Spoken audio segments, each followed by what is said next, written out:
पन्नगे च सुरेन्द्रे च कौशिके पाद संस्पृशि निर्विशेष मनस्काय श्री वीरस्वामिने नमः। उत्तराध्ययनानि आगम का 18वां अध्ययन 11वां श्लोक। अभो पथिवा तुभ्यं अभयदाया भवाहिय अनिच्चे जीवलोगम्मि किं हिंसाए पसज्जसि। राजा संजय शिकार करने के लिए रवाना हुआ। राजा के पास सेनाएं भी, अश्वसेना, हस्ती सेना, रथ सेना, पदाति पैदल सेना। एक आदमी की रक्षा के लिए और राज्य की रक्षा के लिए कितना प्रयास किया जाता है, राष्ट्र की रक्षा के लिए कितनी व्यवस्था की जाती है। एक इम्पोर्टेंट, बहुत बड़ा महत्वपूर्ण आदमी होता है, उसकी रक्षा के लिए भी एक आदमी के लिए कितने आदमी साथ चलते हैं रक्षा के लिए, व्यवस्था के लिए। राजा संजय, एक और तो राजा का काम रक्षा करना है, तो राजा खुद शिकार करे, वो तो पशुओं की, प्राणियों की तो रक्षा करने वाला, हिंसा करने वाला बन जाता है। परंतु जैसी व्यवस्था, परंपरा, शिकार करना राजा का मानो लक्ष्य। मेदश्छेद कृशोदरम लघु भवत्युत्साह योग्यम वपुः मिथ्या हि व्यसनम वदन्ति मृगया मीदृक् विनोदः कुतः। संस्कृत साहित्य में कभी शिकार को बुरा कहते हो, ऐसा विनोद है कहाँ। कितना शिकार करते हैं, स्वास्थ्य भी, पेट भी थोड़ा हल्का हो जाए, ठीक हो जाए। तो मिथ्या ही व्यसनम वदन्ति मृगयाम, कि शिकार को तो फालतू व्यसन कहा जाता है।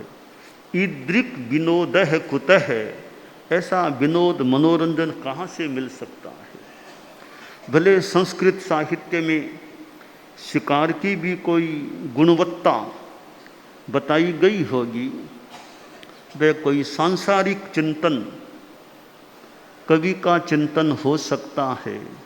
तो जहाँ अध्यात्म पूर्ण दृष्टिकोण है और अहिंसा की बात है, तो शिकार को भी व्यसन माना गया है। सप्त व्यसन की बात आती है। द्यूतम च मांसम च सुरा च वेश्या पापार्ध चौर्यम परदार सेवा एतानि सप्तव्यसनानि लोके घोराति घोरम नरकम नयन्ति। 7 व्यसन बताए गए हैं। कहीं अन्यत्र थोड़ा अंतर भी हो सकता है। तो जुआ व्यसन है, मांसाहार व्यसन कहा गया है, मदिरापान व्यसन है, ऐसे 7 व्यसन हैं। तो इन 7 व्यसनों में शिकार भी एक व्यसन है, चोरी भी है। तो शिकार करने का प्रयोजन, लक्ष्य, भावना के साथ मानो राजा संजय रवाना हुआ और केसर उद्यान में पहुंच गया। देखिए, संत्रस्त मृग, भयभीत हरिण हैं, बस इनको मारना। राजा ने प्रहार किया और यह बाण जो वध का हेतु बन सकता है। और जब एक शिकारी राजा मृग का पीछा करता है, मृग की क्या स्थिति बन जाती है। ग्रीवा भंगाभिरामम मुहुरनुपतति संदने बद्ध दृष्टि। तो ऐसी जो बेचारा वो हरिण पीछे देखता है, बार बार पीछे, शिकारी कहाँ तक आ गया, अरे भागता है। और स्तोक मूर्ग्याम प्रयाति, आकाश में तो ज्यादा चलता है वह मृग, स्तोकम थोड़ा धरती पर कूदता है, चलता है, धरती पर थोड़ा चलता है, आकाश में ज्यादा चलता है। नखलु नखलु बाण है सन्निपात्योयमस्मिन् मृदुनि मृग शरीरे तूल रासा विवाग्नि। तो यह मृग का कोमल शरीर, इसमें बाण को मत फेंकिए, मत फेंकिए। कौन किसकी बात कितनी मानता होगा। राजा ने शिकार का प्रयास किया, हरिण मर गए। राजा उधर जा रहा था, मृत हरिणों को देखा, पर पास में एक साधु को भी देखा। गर्दभाली साधु, मुनि गर्दभाली साधु को देखा तो राजा भी डर गया। दूसरों को डराने वाला खुद भी डर गया। राजा भले दूसरों को डरा दे, दूसरों को कड़ा कह दे, कड़ा प्रशासन कर ले, पर वह दूसरों को डरा सकता है तो कोई उसको भी डराने वाला हो सकता है। तो राजा ने भी जब साधु को देखा, थोड़ा भयाक्रांत सा हुआ। ये साधु, ये तपस्वी लोग हैं, साधु हैं, मैंने आसाधना कर दी, ये हरिण इनके आसपास हैं, मैंने इनको मार दिया, इनकी आसाधना हो गई और ये कुपित हो गए, तो पता नहीं कितनों को भस्म कर डालें, ये तो कितनों को खत्म कर दे। अगर मुनि जी मेरे पर कुपित हो गए तो मेरा क्या कर देंगे। अब दूसरों को डराने वाला एक अकिंचन साधु से डरने लग गया। पर साधु तो अहिंसा का पुजारी, तन कर मन कर वचन कर, देतन काहू दुख, तुलसी पातक झड़त है, देखत बाको मुख। कि साधु तो तन से मन से वचन से किसी को दुख नहीं देने वाले।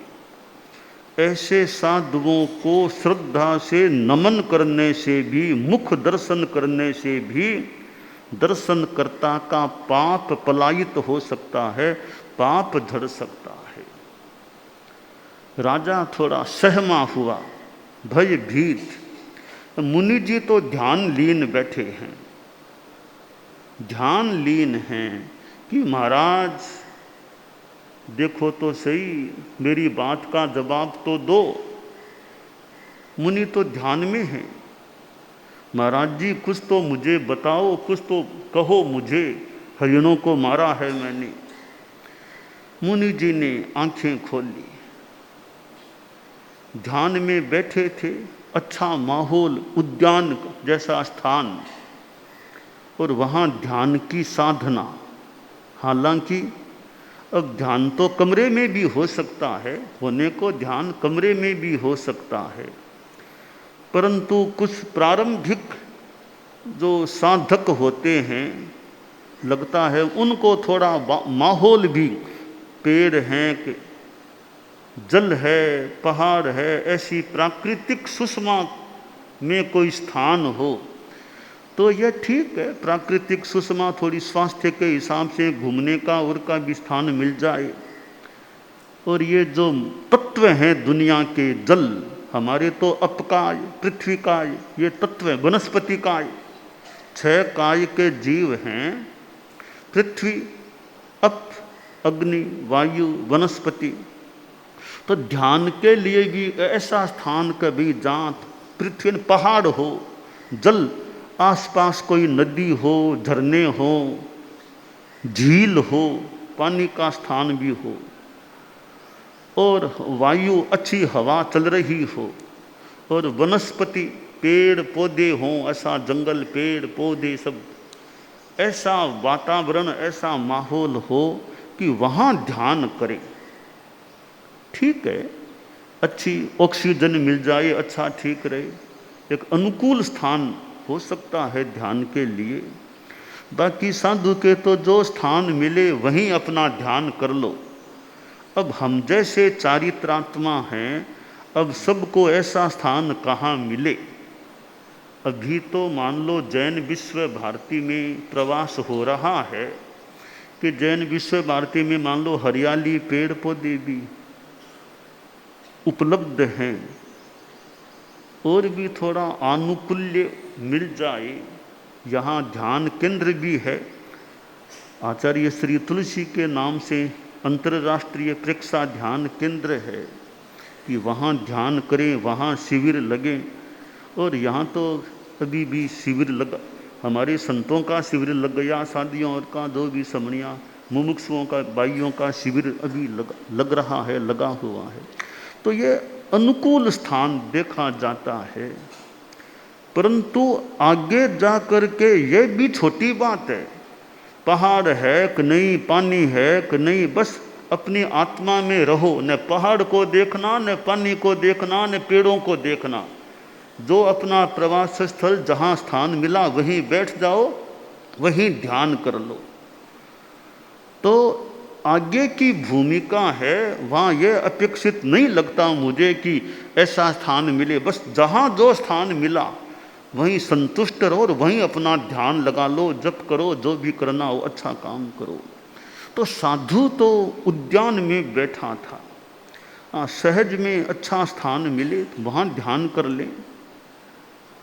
कहीं एकांत स्थान मिल गया है, अच्छा वहाँ बैठ जाओ, थोड़ा प्राणायाम कर लो, भले पेड़ पौधों के पास प्राणायाम कर लो, अपना कोई एक्सरसाइज करना हो तो कर लो। राजा ने देखा ये मुनि जी, मैंने इनकी आसाधना कर दी। आसाधना तो साधु की करनी ही नहीं चाहिए, किसी भी साधु की आसाधना नहीं करनी चाहिए, गृहस्थों की भी आसाधना नहीं करनी चाहिए। हमारे तो पाठ है साहूणम आसायनाय, साहुणीणम आसायनाय, सावयानम आसायनाय, सावियानम आसायनाय, देवानम आसायनाय। तो किसी की भी हम आसाधना तो करें ही क्यों, जानबूझकर। और तो क्या, किसी के पांव भी लग जाए चलते चलते, किसी संत आ रहा है, किसी के आते आते पांव लग गया तो पहले खमाओ, पहले खमाओ। और के बीच में से आना है तो रुक झुक, रुको झुको, रास्ता मांग के आगे आओ। ऐसा नहीं फटाफट आगे किसी के पांव लग गया, किसी के कुछ लग गया, ऐसा नहीं। हमारा पांव किसी साधु के क्यों लगे, तो लग गया तत्काल बड़े संत हैं, झुको, उनके पैर के हाथ लगाओ, खमाओ उनको। संघट्ट इत्ता कायनम तहा उबहीणामवि खमेह अवराहमे अवराह वैज न पुनोत्ती है कि पाँव आदि लग जाए तो खमा करके फिर आगे, ऐसा नहीं ऐसे ही आगे निकल गया। यह हमारी विनय प्रतिपत्ति की परंपरा है कि आसाधना न हो। तो राजा ने सोचा मैंने आसाधना कर दी मुनि जी की, अब मुनि जी कहीं कुपित हो गए तो क्या कर देंगे मेरा। तो मुनि जी तो मुनि जी थे, अहिंसा के मानो जो साधक होते हैं, उनकी कोई आसाधना भी कर दे, वे कोई किसी को साथ देना और करना, ये काम उनका नहीं होता है। तो मुनि जी बोले अभओ पथिवा तुभ्यम अभय दाया भवाहिय अनिच्चे जीवलोगम्मि किं हिंसाये पसज्जसि। कि पार्थिव राजन, मेरी ओर से तुमको अभय दान है, अभय है, पर मेरा यह भी संदेश है अभय दाया भवाहिय, कि मेरी ओर से अभय दान है, बिल्कुल कोई मेरी ओर से कुछ भी होने वाला नहीं है जो तुम्हारा अनिष्ट कारक हो, परंतु मेरा संदेश उपदेश अभय दाया भवा ही है। अभय दाता बनो, दूसरों को अभय दान देने वाले बनो। दुनिया में अनेक प्रकार के दान चलते हैं। कोई अन्न दान करे, गरीबों को अन्न बांटो, भूखे हैं गरीब हैं उनको अनाज दो। कोई वस्त्र दान कर दे, भाई सर्दी और हो तो कपड़े कंबल बांटो, वो बांटो, गरीब सर्दी में नहीं मरे। और कोई औषध दान, कि दवाइयाँ बांटो, दवाइयाँ दो, कि मरीज हैं बीमार हैं उनको फ्री दवाइयाँ बांटो, उनका पैसा नहीं लगे, उनका इलाज हो सके।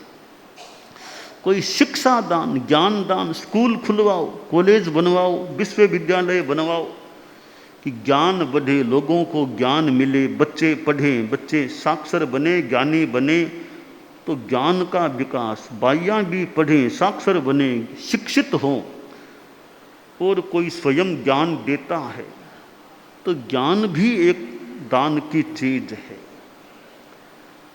और पैसा भी, कि पैसा बांटो, गरीबों को पैसा दो, वो चाहे जैसा अच्छा उपयोग करें पैसे का।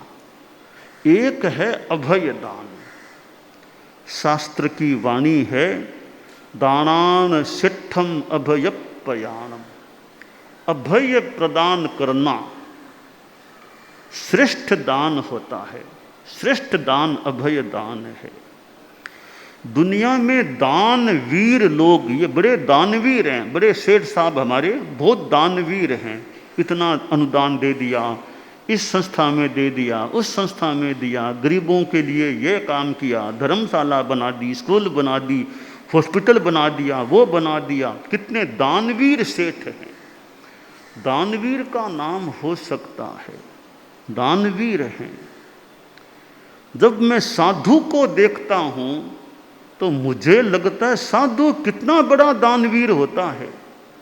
साधु के सामने तो संसार के दानवीर हैं वो शायद छोटे पड़ जाएंगे। साधु जितना दानवीर, और दानवीर सेठ साहब ने मान लो करोड़ों का दान दिया होगा, अरब का दान दे दिया होगा, फिर कितनों को दान दिया। एक साधु तो 6 काय के जीवों को अभय दान देने वाला, तो साधु से बड़ा दानवीर कोई गृहस्थ हो सकता है क्या? साधु बहुत बड़ा दानवीर है कि छोटे प्राणी की भी हिंसा न हो, ऐसा प्रयास। और तो क्या, एक सेठ दानवीर है, वो चींटियों की हिंसा न हो जाए इस पर कोई ध्यान देता है क्या? वो तो गाड़ी में जा रहा है, कितनी चींटियां मरती होगी, पर साधु तो कि चींटी भी न मर जाए, चींटी को भी अभय दान। तो कितना बड़ा व्यापक दानवीर एक चारित्रात्मा, एक साधु बन सकता है। राजा ने कहा जब कि मुनि जी मुझे कुछ बतलाओ, तो मुनि जी ने कहा अभो पथिवा तुभ्यम, पार्थिव तुम्हें अभय है। और दूसरी बात अभय दाया भवाहिये, तुम अभय दाता बनो। यह शिकार करना ठीक नहीं, हिंसा का काम है। पूरा अहिंसक तो गृहस्थ न भी बन सके, शिकार के रूप में तो हिंसा मत करो, इतनी तो अहिंसा स्वीकार करो। अनिच्चे जीवलोकम्य किं हिंसाये पसज्जसि, यह जीवलोक संसार तो अनित्य है, तुम कोई स्थायी आदमी स्थायी थोड़ा ही है, आगे जाना है, तो हिंसा में प्रसक्त आसक्त क्यों होते हो? 3 बातें बताई गई इस श्लोक में। एक बात है अभय, दूसरी बात है अनित्य, तीसरी बात हिंसा। अभय, अनित्य, हिंसा। कि मुनि जी ने अभय की बात बताई है। यह भय, आदमी खुद भी डरता है, दूसरों को भी डरा देता है। और ये भय जो होता है वह हिंसा का कारण भी बन सकता है। देखिए, कोहावा, लोहावा, भयावा, हासावा, मृषावाद के ये 4 कारण हैं। कोहावा, लोहावा, भयावा, हासावा। क्रोध से आदमी मृषावाद कर सकता है, झूठ बोल सकता है, तो क्रोध से आदमी हिंसा भी कर सकता है। ये 4 कारण जो मृषावाद के हैं वे किसी रूप में हिंसा के कारण भी बन सकते हैं। कि गुस्सा आ गया और मार दिया किसी को, तेज गुस्सा आया, यह काम नहीं किया या तुमने इतनी बड़ी गलती की, गुस्सा आया और मार दिया। तो गुस्से से झूठ भी बोला जा सकता है और गुस्से से हिंसा भी की जा सकती है। लोहावा, लोभ के कारण आदमी झूठ भी बोल सकता है और लोभ में आकर किसी को मार भी सकता है। और भयावा, भय के कारण आदमी झूठ भी बोल सकता है, तो भय के कारण किसी को मार भी सकता है कि भाई यह कहीं मुझे मार देगा तो मैं इसको पहले ही मार दूं, यह मुझे मार देगा तो पहले ही मार दूं। तो भय के कारण आदमी कि भविष्य में मुझे मारने वाला हो सकता है। अश्वग्रीव प्रतिवासुदेव था, इधर त्रिपृष्ठ था। तो अश्वग्रीव को पता चला कि यह त्रिपृष्ठ मेरा हंता, मारने वाला, तो मैं इसको पहले ही मार दूं, पहले ही कोई योजना बनाऊं, इसको मार दूं। परंतु होनहार को कोई टाल नहीं सकता। जो होना निश्चित है वो होके रहेगा, भवितव्यता है, उसको टालना किसी के वश की बात नहीं होती। तो अश्वग्रीव ने अपनी ओर से प्रयास भी शुरू किया कि त्रिपृष्ठ को मार दूं, पर आखिर मार नहीं सका। त्रिपृष्ठ ने ही अश्वग्रीव को खत्म किया। तो आदमी भय के कारण हिंसा कर सकता है, हिंसा का प्रयास कर सकता है, झूठ भी बोल सकता है, हिंसा भी कर सकता है। और हासावा, हास्य, हंसी मजाक में आदमी झूठ भी बोल सकता है और हंसी मजाक में किसी को कष्ट भी दे सकता है। आचार्य भिक्षु बचपन में थे, वो चाचा था, चाचा चपत लगा देता, सिर में चपत लगा देता। वो कोई हंसी मजाक मान लो ऐसे ही वो लगा देते होंगे, पर हंसी मजाक में भी किसी के चपत लगाओगे तकलीफ तो पड़ सकती है ना।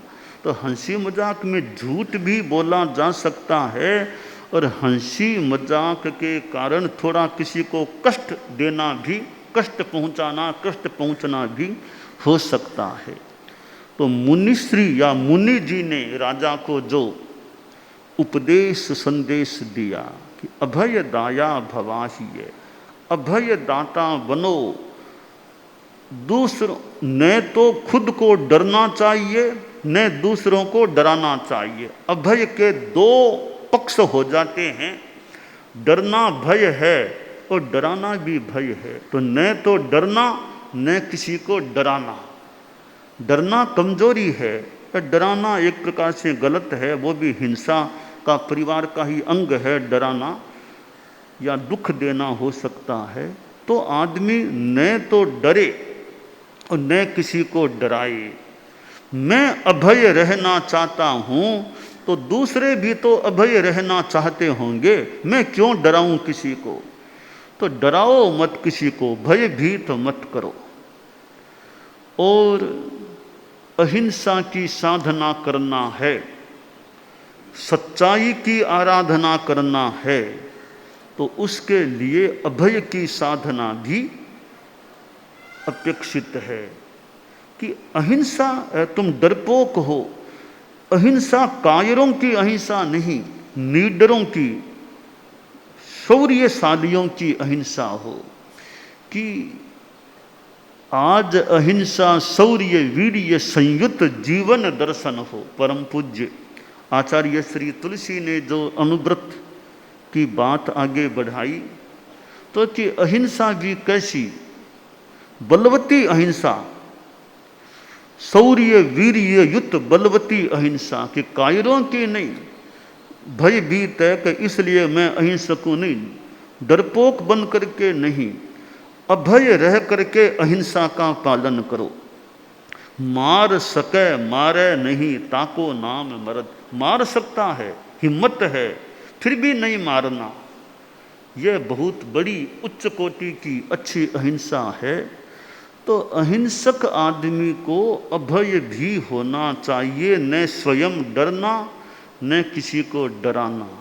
एक तो डर करके भयभीत होकर के आदमी झुके, अब तो झुकना पड़ेगा वरना ऐसा कर देंगे, वो तो ठीक है, मजबूरी, कोई डर नहीं फिर भी झुकना मौके पर, वो एक महत्ता, वो अभयपूर्ण विनय हो सकता है। मजबूरी में करना पड़े वो ठीक है। एक तो श्रद्धा से आवाज निकले, एक मजबूरी की आवाज निकले। राजा से कहा, एक दूसरा राजा था, राजा के पास उसके कई निकट के लोग गए, जाकर के बोले महाराज जी कोई जैन आचार्य आए हैं, हमारे शहर में जैन आचार्य आए हैं, और उनके भक्त लोग बोलते हैं खमा घणी अन्नदाता खमा घणी। तो अन्नदाता तो आप हो, खमा घणी तो आपको बोले वो तो ठीक है, वे अपने गुरु आचार्य के लिए खमा घणीर अन्नदातार ये शब्द बोलते हैं, यह तो प्रोटोकॉल के विरुद्ध है।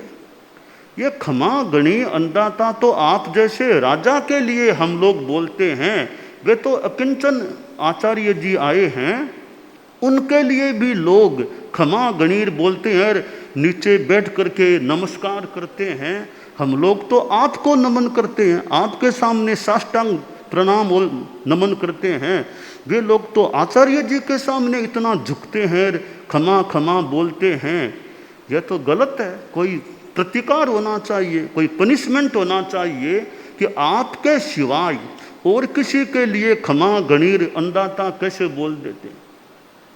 राजा भी अच्छा चिंतनशील था, परंपराओं का और का जानकार भी था, चिंतनशील था। तब राजा बोला कि नहीं कोई गलत बात नहीं है, वे उनके गुरु हैं, आचार्य हैं, त्यागी हैं, तो उनके लिए खमा घणी बोले तो गलत नहीं है कि महाराज ऐसे कैसे, आप राजा तो आप हो, अन्नदाता तो आप हो, खमा घणी तो आपको बोले, उन फकीरों के अकिंचनों के लिए क्या खमा घणी क्या अन्नदाता बोलना।